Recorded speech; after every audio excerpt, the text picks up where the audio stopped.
दोस्तों अगर आप भी वेस्ट इंडीज की जीत से खुश हैं तो हमारी इस वीडियो को लाइक जरूर कीजिएगा। दोस्तों एक बार फिर टूटा है गाबा का घमंड। वेस्ट इंडीज ने 27 सालों बाद ऑस्ट्रेलिया को ऑस्ट्रेलिया में हरा कर रचा इतिहास। तो आखिर कैसे एक बार फिर ऑस्ट्रेलिया अपने घर पर ही वेस्ट इंडीज के युवा सितारों के सामने नाक रगड़ने पर मजबूर हो गई।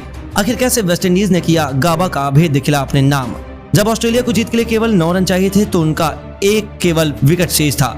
आखिर कैसे समार जोसेफ की रफ्तार के आगे माइटी ऑस्ट्रेलिया ने टेके घुटने, उसका पूरा वीडियो हम आपको दिखाएंगे। लेकिन उससे पहले आपको क्या लगता है वेस्ट इंडीज, इंडिया और ऑस्ट्रेलिया में कौन दुनिया के सबसे बेहतरीन क्रिकेट टीम है? हमें नीचे कमेंट करके जरूर बताइए। दोस्तों वेस्ट इंडीज ने वह कारनामा कर दिखाया जो पिछले कुछ दशकों में हिंदुस्तान के अलावा दुनिया की किसी भी टीम के बस की बात नहीं थी। ऑस्ट्रेलिया को ऑस्ट्रेलिया के घर में घुसकर हराना नामुमकिन माना जाता है और कुछ दिनों पहले ही पाकिस्तान को ऑस्ट्रेलिया ने 3-0 से कूट कर दिखा दिया था कि वो अपने घर में इनविंसिबल है। लेकिन तीनों मैचों की टेस्ट सीरीज में जहां ऑस्ट्रेलिया 1-0 से आगे चल रही थी, तीसरे टेस्ट मुकाबले के लिए ऑस्ट्रेलिया का अभेद्य किला माना जाने वाला गाबा का मैदान तैयार था। पिंक बॉल टेस्ट क्रिकेट में एक नया इतिहास लिखने के लिए वेस्ट इंडीज के लड़ाकों ने भी कमर कसी हुई थी और फिर 4 दिनों तक चले गेंद और बल्ले के बीच जबरदस्त घमासान में कुछ ऐसा हो गया जिसकी उम्मीद किसी भी दुनिया में नहीं था। जी हां, पहली पारी में वेस्ट इंडीज ने 311 रन बना डाले थे। उनके विकेट कीपर बल्लेबाज जोशुआ डिसिल्वा ने 79 रन बनाकर अपनी टीम को मजबूत स्थिति में पहुंचाया। फिर दूसरी पारी में बल्लेबाजी करने उतरे ऑस्ट्रेलिया की तो हालत ही वेस्ट इंडीज के तेज गेंदबाजों ने खराब कर दी। अलजारी जोसेफ ने 4 और केमार रोच ने 3 विकेट लेकर ऑस्ट्रेलिया की कमर तोड़ दी। हालांकि ऑस्ट्रेलिया के कप्तान पैट कमिंस ने 64 रन बनाकर अपनी टीम को शर्मनाक हालात से बचाया, लेकिन घमंड ने उन्हें अंधा कर दिया था। अपने ओवर कॉन्फिडेंस के चलते उन्होंने अपनी पारी को 289 रन बनाकर डिक्लेयर कर दिया, जबकि वह वेस्ट इंडीज के स्कोर से 22 रन पीछे चल रहे थे। उस वक्त तो कुछ उनके फैसले को बहादुरी, कुछ कई लोग उनसे फैसले को बेवकूफी बता रहे थे। अब तो इस मैच का रिजल्ट भी यह साबित करने वाला था कि बेवकूफी थी या बहादुरी भरा फैसला। तीसरी पारी में जब वेस्ट इंडीज की टीम बल्लेबाजी करने उतरी तो उनकी तरफ से कोई भी बल्लेबाज ज्यादा कुछ नहीं कर पाया। बड़ी मुश्किल से वेस्ट इंडीज 193 रनों तक पहुंची थी। ऑस्ट्रेलिया के सामने केवल 216 रनों का लक्ष्य खड़ा था, जो उनके लिए उतना मुश्किल नहीं माना जा रहा था। लेकिन वेस्ट इंडीज के सितारे तो इस बार ऑस्ट्रेलिया में अपने नाम का झंडा गाड़ने के इरादे से आए थे। चौथी पारी में ऑस्ट्रेलिया के दिग्गज बल्लेबाजों पर कहर बनकर टूट पड़े समार जोसेफ। इस खिलाड़ी ने 1 नहीं 2 नहीं एक साथ अपनी आग उगलती हुई गेंदबाजी से ऑस्ट्रेलिया के टॉप ऑर्डर को तहस नहस करके रख दिया। उनका बखूबी साथ निभाया अलजारी जोसेफ ने, जहां कैमरन ग्रीन केवल 42 रन बना पाए। उसके अलावा उस्मान ख्वाजा, 10 तोलाब हुसैन, यहाँ तक कि ट्रेविस हेड तो खाता भी नहीं खोल पाए। देखते देखते ऑस्ट्रेलिया ने केवल 136 रनों पर अपने 6 दिग्गज बल्लेबाजों को गवा दिया। मैदान में मौजूद स्टीव स्मिथ एक छोर से अपनी टीम की तबाही देख रहे थे। हालांकि उन्होंने हार नहीं मानी, बेहतरीन अर्धशतक ठोक दिया, लेकिन दूसरे छोर से उन्हें साथ नहीं मिला। मिचेल स्टार्क 21 रन बनाकर चलते बने। कप्तान पैट कमिंस भी 2 रन बना पाए, यहाँ तक कि नेथन लियोन को भी 9 रन बनाकर अलजारी जोसेफ ने चलता कर दिया। इस बीच समार जोसेफ ने 6 विकेट चटका दिए और वेस्ट इंडीज के 191 रनों पर 9 बल्लेबाज ढेर हो चुके थे। अभी भी ऑस्ट्रेलिया लक्ष्य से 26 रन दूर थी। जो हेजलवुड आखिरी बल्लेबाज के रूप में मैदान में उतर चुके थे। अब कोई भी रास्ता स्मिथ के आगे शेष नहीं था। उन्होंने एक तूफानी छक्का लगाया। वह जोश हेजलवुड को स्ट्राइक पर नहीं देना चाहते थे। उन्होंने अपनी टीम को 200 रनों तक 50 ओवर में पहुंचा दिया और अपनी टीम को जीत की तरफ ले जा रहे थे। केवल 9 रन अब ऑस्ट्रेलिया की जीत के लिए चाहिए थे। दूसरी तरफ मैच दांतों तले उंगलियां दबाने जैसा हो चला था। हर कोई बेहद नर्वस था कि आखिर अब होने क्या वाला है, लेकिन किस्मत भी उसी का साथ देती है जो उसे पलटने का दम रखता है। पारी का 51वां ओवर लेकर आए समार जोसेफ की चौथी गेंद पर स्मिथ ने सिंगल ले लिया। उन्हें लगा था कि 2 गेंदें तो हेजलवुड जाएंगे, बस यही उनकी सबसे बड़ी गलती थी। समार जोसेफ की रफ्तार के आगे हेजलवुड तो एक भी गेंद नहीं टिक पाए। 5वीं गेंद पर जोसेफ ने हेजलवुड के विकेट उखाड़ कर 27 सालों बाद अपनी टीम को गाबा के मैदान पर जीत दिलाई और इतिहास के पन्नों को पलट कर रख दिया। इसके बाद वेस्ट इंडीज के खिलाड़ियों की खुशी देखने लायक थी।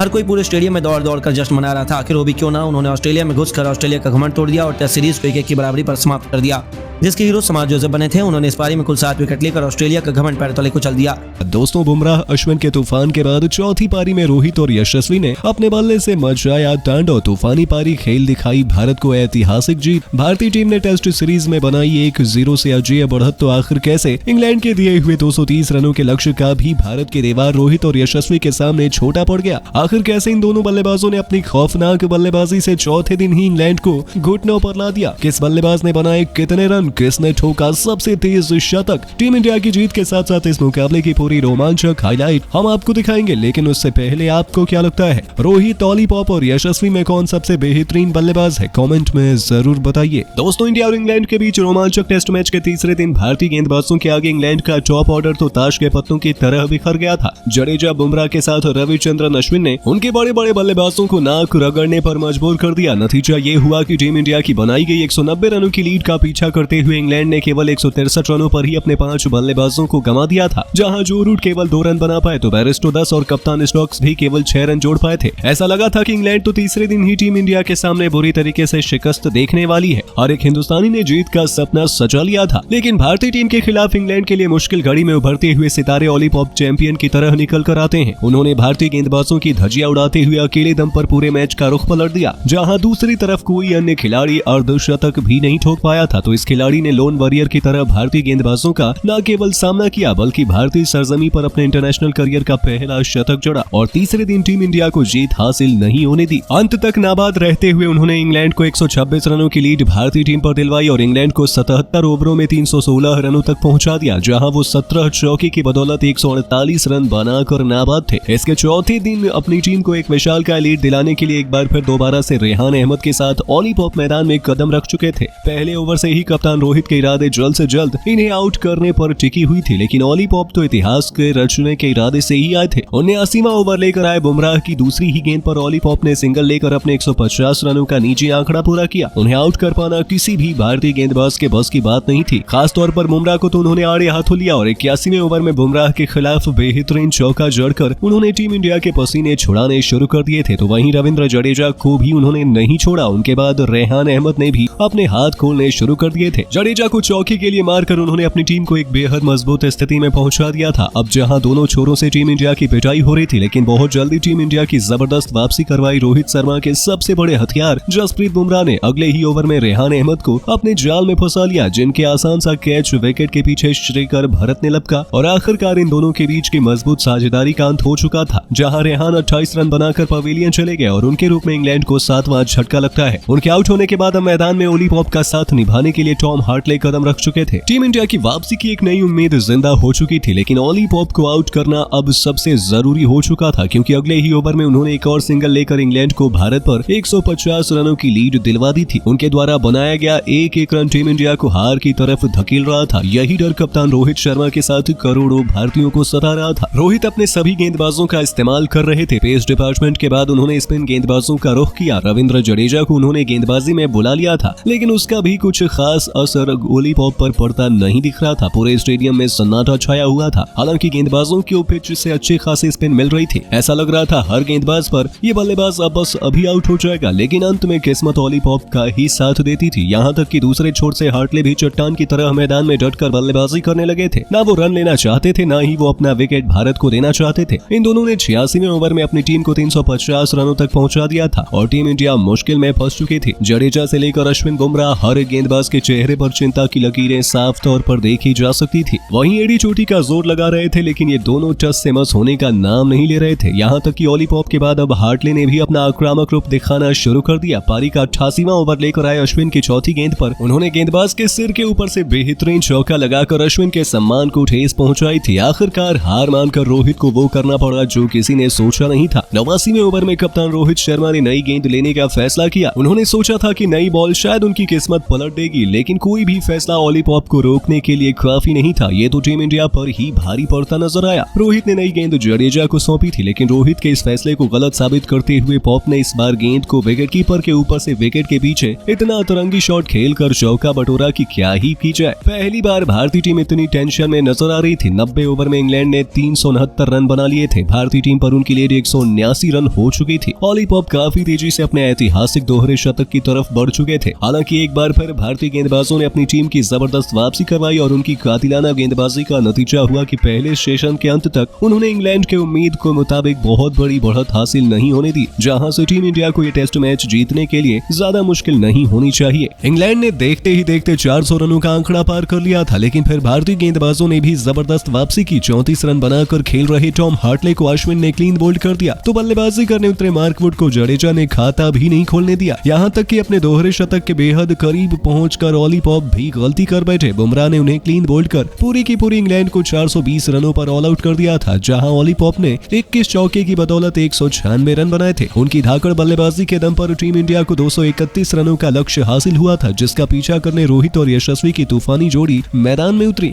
और फिर ऐसा तूफान आया जिसमें इंग्लैंड के गेंदबाज तो हवा हो गए। कप्तान हिटमैन शर्मा ने उतरते ही चौके छक्कों की झड़ी लगानी शुरू कर दी। एक के बाद एक इंग्लैंड के सभी गेंदबाजों की कुटाई करते हुए उन्होंने अकेले दम पर टीम इंडिया का पलड़ा इस मुकाबले में बहुत भारी कर दिया था। उनका बखूबी साथ यशस्वी जायसवाल निभा रहे थे। दोनों तरफ से इंग्लिश गेंदबाजों की खूब पिटाई देखते देखते टीम इंडिया ने पहले 50 तो फिर 100 रनों का आंकड़ा पार किया। तो फिर उनकी अद्भुत बल्लेबाजी का नतीजा हुआ कि टीम इंडिया ने चौथा दिन खत्म होने से पहले ही 231 रनों का आसानी से पीछा कर पहले टेस्ट मैच में कब्जा जमा लिया, जिसमें रोहित और यशस्वी ने सबसे अहम योगदान निभाया। उनकी धाकड़ बल्लेबाजी की वजह से ही टीम इंडिया ने 5 मैचों की टेस्ट सीरीज में 1-0 से अजेय बढ़त हासिल कर ली।